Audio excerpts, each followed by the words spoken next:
Bom, então até aqui a gente entendeu quais que são as vantagens de ter uma representação contínua, ou seja, numérica de uma estrutura linguística. Mas até então, no nosso exemplo passado, nós só representamos essas estruturas linguísticas, no caso palavras, com um número. Só que para melhor descrição, uma entidade, como uma palavra, uma sentença ou um documento, eles podem ser representados com múltiplas dimensões. E representações multidimensionais contínuas são chamadas de vetores. Tá? Daí a ideia da nossa aula de representações vetoriais. Então aqui eu tenho alguns exemplos de como representar estruturas linguísticas através de vetores. Então aqui eu tenho um vetor de 4 dimensões, certo? 1, 2, 3, 4, que recebe o valor 1, 8, 4 e 4. Então aqui nesse caso, é uma maneira que nós temos de representar a palavra coralina, por exemplo, e onde a primeira dimensão ela representa se o caractere dessa palavra é maiúsculo ou minúsculo, certo? Representa então um valor binário, 1 no caso se for maiúsculo e 0 se for minúsculo. No caso específico dessa palavra é maiúsculo, então o valor 1. A segunda dimensão representa o número de caracteres. Então, coralina tem 8 caracteres, certo? 1, 2, 3, 4, 5, 6, 7 e 8. A terceira dimensão representa o número de consoantes, nesse caso 4. E a quarta dimensão, o número de vogais, que também é 4. Já à direita, eu tenho uma representação vetorial para uma estrutura um pouco mais complexa que uma palavra, nesse caso a expressão língua natural. E aqui eu estou representando, certo? De maneira criativa, com um vetor de 5 dimensões, onde a primeira dimensão representa o número de caracteres, então língua natural tem 14 caracteres, o segundo, o número de palavras, certo? Essa expressão tem 2 palavras, a terceira dimensão representa o número de consoantes, então 7 consoantes, são quantas consoantes existem na expressão língua natural, a quarta dimensão é o número de vogais, no caso 6, e a quinta dimensão é o número de caracteres maiúsculos, nesse caso 2. Então, assim, é um exemplo de como nós podemos representar estruturas linguísticas de maneira contínua, mas não com um número, de maneira multidimensional. O nome dessas estruturas multidimensionais é vetor, ou representação vetorial. Um conjunto de vetores de uma mesma dimensão, eles formam um espaço vetorial. Então, aqui, por exemplo, a gente tem uma imagem que mostra palavras representadas num espaço vetorial de 3 dimensões. Então a gente pode até brincar um pouco com esse espaço entrando nesse site aqui. Vamos demonstrar. Então aqui, ó, como vocês podem ver, eu tenho um espaço vetorial de 3 dimensões com várias palavras representadas, né? Eu posso dar zoom. Então aqui, por exemplo, revisit, né, revisado, está próximo de acidente, também está próximo de primavera. E aqui a gente pode até procurar por uma palavra, né? Então eu vou procurar por woman, mulher.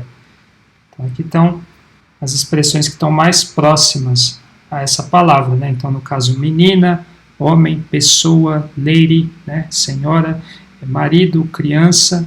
Então a gente pode visualizar essas expressões que estão representadas nesse espaço vetorial, né? Então cada palavra é um pontinho, e cada um desses pontinhos é representado por 3 números, certo? Já que é um espaço de 3 dimensões. Bom, e como é que eu manipulo vetores de palavras, de sentenças?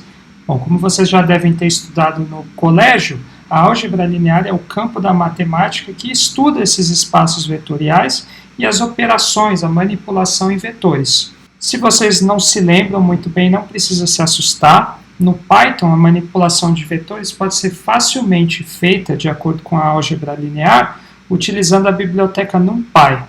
Então, eu vou demonstrar para vocês. Então, tem aqui o Colab da nossa aula. A gente pode importar essa biblioteca, NumPy. Eu vou importá-la com um termo abreviado, NP. Então, vetores eles podem ser instanciados pelo método array e também por métodos como zeros e ones. Tá? Então, aqui eu vou criar um primeiro vetor, posso utilizar o método array, eu posso passar uma lista de números para ele. Então vamos supor que eu queira representar um vetor de 4 dimensões aqui, certo? Ele me instancia um vetor.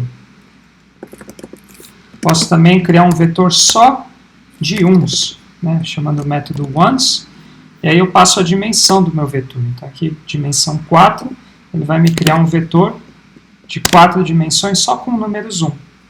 Mesma coisa eu posso fazer com zeros. Vou chamar aqui de vetor 3, vetor só de zeros.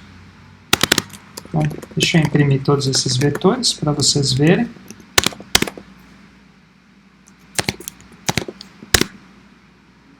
Tá aí, certo? Então, nosso primeiro vetor, 1, 2, 4, 3. Depois nós temos mais dois vetores de 4 dimensões, o primeiro só com valores 1 e o segundo com valores 0. Bom, eu posso fazer a soma desses vetores do NumPy. Vamos supor que eu some o primeiro com o segundo. Vai fazer a soma dos seus elementos por dimensão. Mesma coisa, posso fazer a subtração. Posso fazer a multiplicação de elementos. Então, vou multiplicar o vetor 1 pelo meu vetor 3, que é o vetor de zeros, né? Então, o resultado vai ser um vetor de 0. Posso fazer a divisão, né? Então, vou dividir por 1, para me voltar ao mesmo valor do vetor 1. E também posso fazer a multiplicação de matrizes.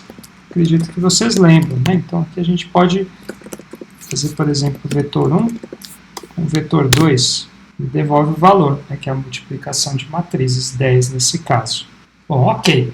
Então, nós vimos no exemplo do vídeo passado que para saber a distância de duas palavras, quando elas são representadas somente por um número, eu posso subtrair esses números e tirar o valor absoluto. Mas e quando eu tenho duas estruturas linguísticas representadas por vetores de mesma dimensão? Como é que eu posso calcular a similaridade deles? Bom, a maneira mais comum é tirar o que a gente chama de similaridade por cosseno.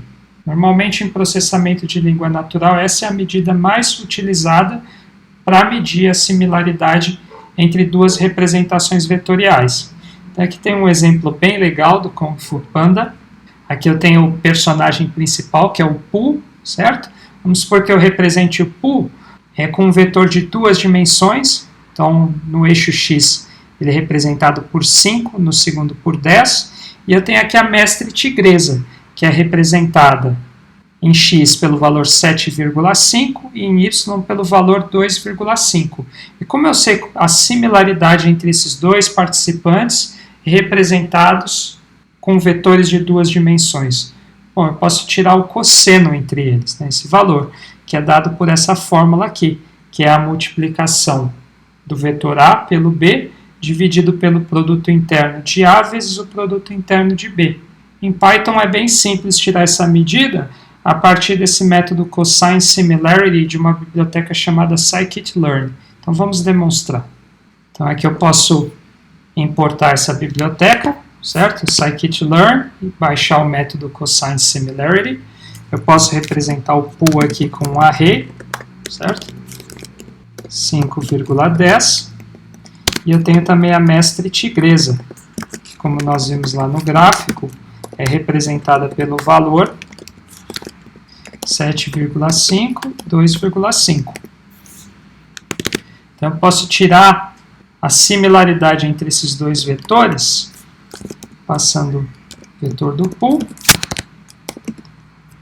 vetor da mestre tigresa.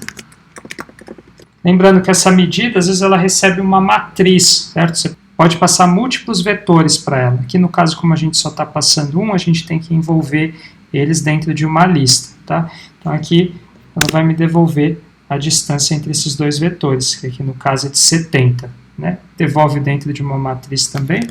Se a gente ter acesso ao número, a gente pode fazer assim. Então, está aqui. Se nós representarmos, certo, o Pooh e a mestre tigresa com esses vetores específicos, essa é a distância entre esses dois personagens. Da mesma maneira, nós poderíamos fazer com palavras, certo? Eu teria aqui o vetor de uma palavra, aqui de outra, eu só passo esses dois vetores como entrada para esse método cosine similarity, que ele me computaria a similaridade entre essas duas palavras. Tá? A única coisa que essas duas palavras precisariam ter, elas precisariam estar representadas por um vetor, e os dois vetores têm que ter a mesma dimensão.